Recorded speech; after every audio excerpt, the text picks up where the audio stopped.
Franz Stangl was responsible for the deaths of nearly 900,000 human beings. He was the Commandant of Treblinka, the deadliest extermination camp in Nazi Germany's Operation Reinhard.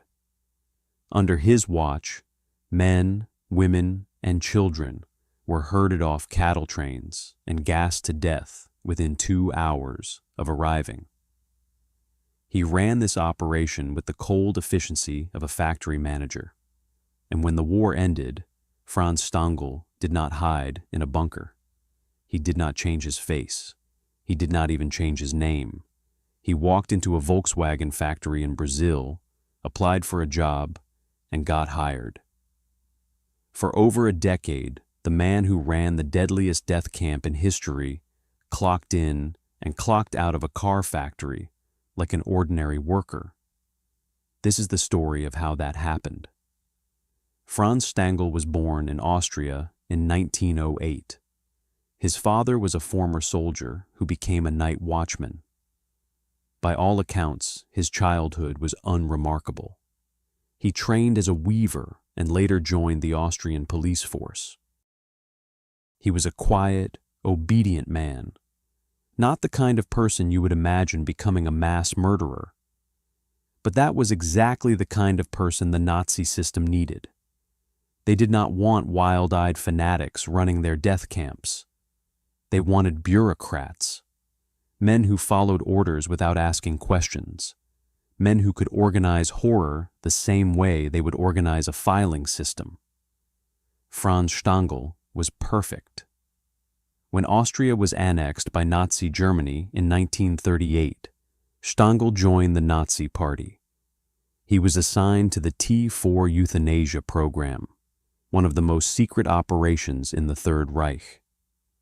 This was the program where the Nazis murdered disabled people, men, women, and children with physical or mental disabilities were taken to special clinics and killed with poison gas.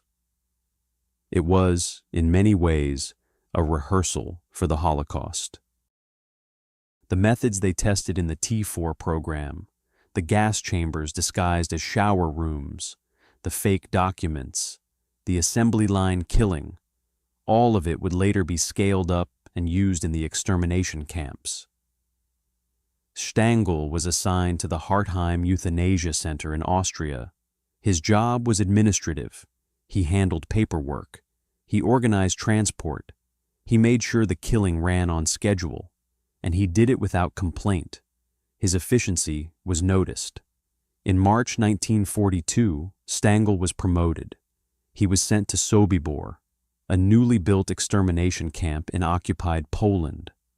Sobibor was part of Operation Reinhard, the Nazi plan to exterminate the entire Jewish population of occupied Poland.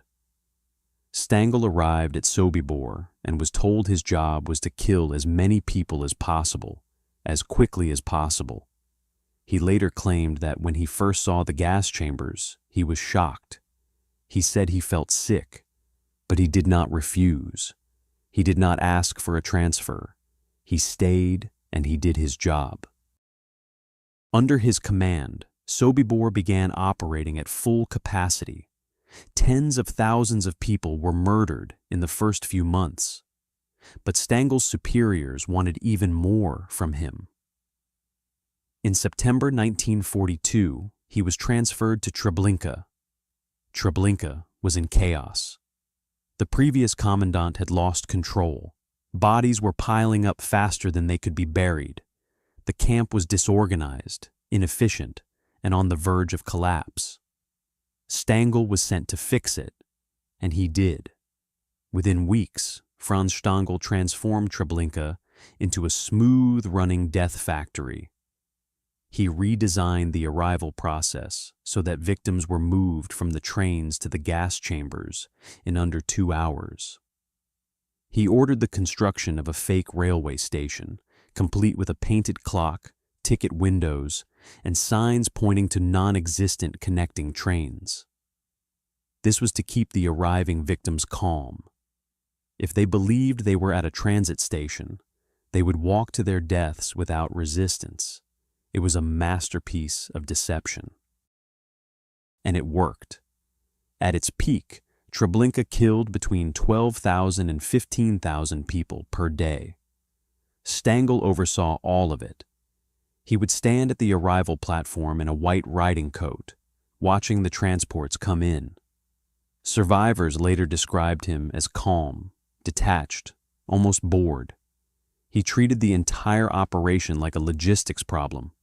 How many trains today? How fast can we process them? Where do we store the bodies? He never personally pulled a trigger or turned on the gas. He never had to. He had built a system that did the killing for him. All he had to do was manage it. In an interview years later, journalist Gitta Sereny asked Stangl how he could justify what he had done. His answer was chilling. He said he never thought of the victims as individuals. He said that when he stood on the platform watching thousands of naked people being herded toward the gas chambers, he did not see human beings. He saw cargo. He compared it to watching cattle at a slaughterhouse. That was how he slept at night. He simply refused to see his victims as people. By August 1943, the Nazis decided to shut down Treblinka. The evidence of mass murder needed to be destroyed. Stangl oversaw the dismantling of the camp. Bodies were dug up and burned. Buildings were torn down. The land was plowed and planted with crops. A Ukrainian farmer was given the property and told to live there as if nothing had happened. Stangl was transferred to Trieste, Italy, where he spent the rest of the war fighting partisans. When Germany surrendered in May 1945, Stangl was captured by the Americans and placed in a prisoner of war camp. Here is where the story becomes infuriating. Stangl was held in an American internment camp in Austria. The Americans knew he was SS, but they did not know the full extent of his crimes. In the chaos of post-war Europe, with millions of displaced people and thousands of war criminals to process, Stangl slipped through the cracks. He was transferred to an Austrian prison, but in 1948 he escaped. Some accounts say he simply walked out. The security was minimal. No one was paying attention. The world had moved on. Stangl made his way to Rome, and this is where one of the darkest chapters of post-war history begins. The Catholic Church, specifically a network of sympathetic priests and Vatican officials, helped Nazi war criminals escape Europe through what became known as the Rat Lines. Bishop Alois Hudal, an Austrian bishop based in Rome, was one of the key figures in this network. Hudal provided Stangl with a Red Cross passport under a false identity. He arranged travel documents. He gave him money. He helped him get passage on a ship to Syria. The Catholic Church, an institution that claims to represent morality and compassion, actively helped a man responsible for 900,000 deaths escape justice. Stangl arrived in Damascus, Syria, where he lived and worked for 3 years. But Syria was just a transit point. In 1951, Stangl moved his entire family to Brazil. His wife, Teresa, and their daughters joined him. And here is the detail that makes this story almost unbelievable. Franz Stangl registered in Brazil under his real name. He did not use a fake identity. He did not hide. He was Franz Stangl, Austrian citizen, living openly in São Paulo, Brazil. He got a job at the Volkswagen factory in São Bernardo do Campo, a suburb of São Paulo. He worked there as a mechanical engineer. He went to work every day. He came home to his family every evening. He lived a completely normal, middle-class life. The Commandant of Treblinka was building cars. For years, no one came looking. Brazil had no extradition treaty with West Germany for war crimes. The Brazilian government had no interest in hunting Nazis. The Cold War had shifted priorities. The Americans and the Soviets were more interested in recruiting former Nazis for intelligence work than in prosecuting them. Franz Stangl was safe. He knew it, and he made no effort to hide. But there was one man who never stopped looking. Simon Wiesenthal, the famous Nazi hunter and Holocaust survivor, had been tracking escaped war criminals since the end of the war. Wiesenthal operated on a shoestring budget, working from a small office in Vienna, collecting tips, cross-referencing names, and building files on men who had disappeared. He knew Stangl was alive. He knew he was somewhere in South America, but he could not find him. For years, the trail was cold. Then in the mid-1960s, Wiesenthal received a tip. A former Gestapo officer, trying to reduce his own sentence, gave Wiesenthal information about Stangl's location. He was in Brazil, working at Volkswagen, under his own name. Wiesenthal was stunned. The man had not even bothered to hide. Wiesenthal passed the information to the West German and Austrian authorities and demanded they act. On February 28, 1967, Brazilian police arrested Franz Stangl at his home in São Paulo. He had been living in Brazil for 16 years. 16 years of freedom while the ashes of 900,000 people lay scattered in the soil of Treblinka. Stangl did not resist. He did not run. He was extradited to West Germany to stand trial. The trial of Franz Stangl began in 1970. The charges were staggering. He was accused of co-responsibility for the murder of approximately 900,000 people at Treblinka. The prosecution presented testimony from survivors. They described the fake train station, the white coat Stangl wore, the screams from the gas chambers, the mountains of bodies. Stangl sat in the courtroom, calm, composed, showing little emotion. His defense was predictable. He said he was following orders. He said he never personally killed anyone. He said he tried to minimize suffering where he could. The court did not believe him. On December 22, 1970, Franz Stangl was found guilty and sentenced to life imprisonment. He showed no visible reaction when the verdict was read. But the story does not end there.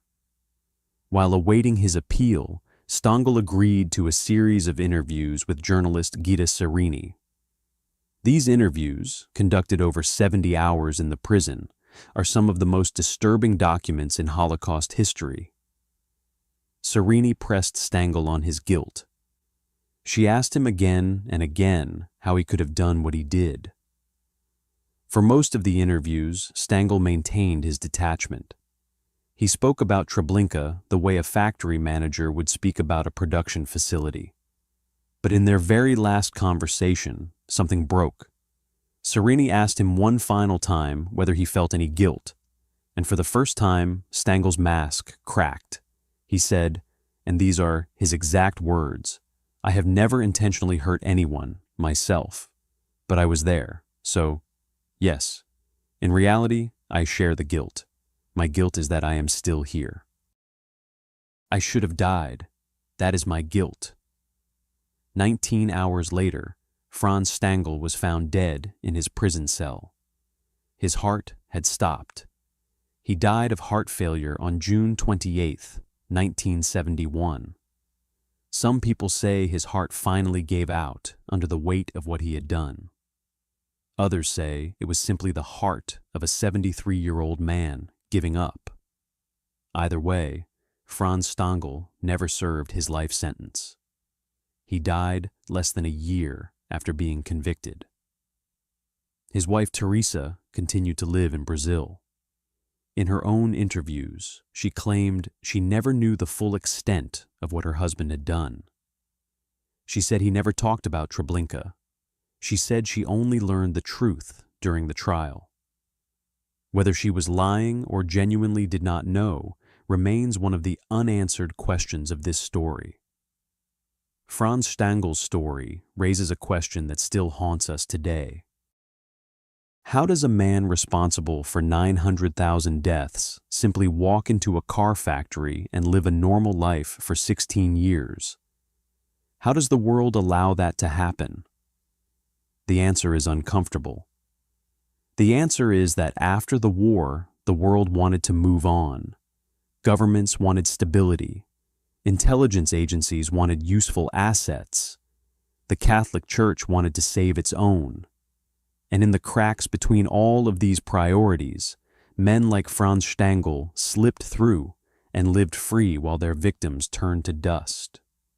Simon Wiesenthal spent his entire life trying to close those cracks. He said that when history looks back, the most important thing is that the murderers knew someone was still looking for them, that they could never fully relax, that justice, even if it came 20 years late, would eventually knock on their door. For Franz Stangl, that knock came on a quiet street in Sao Paulo, 16 years too late. But it came. If someone told you that a man who killed 900,000 people was living down the street from you, working at a car factory, would you have known? Would anyone? That is the terrifying part. Evil does not always look like evil. Sometimes it looks like a quiet old man building Volkswagens in Brazil.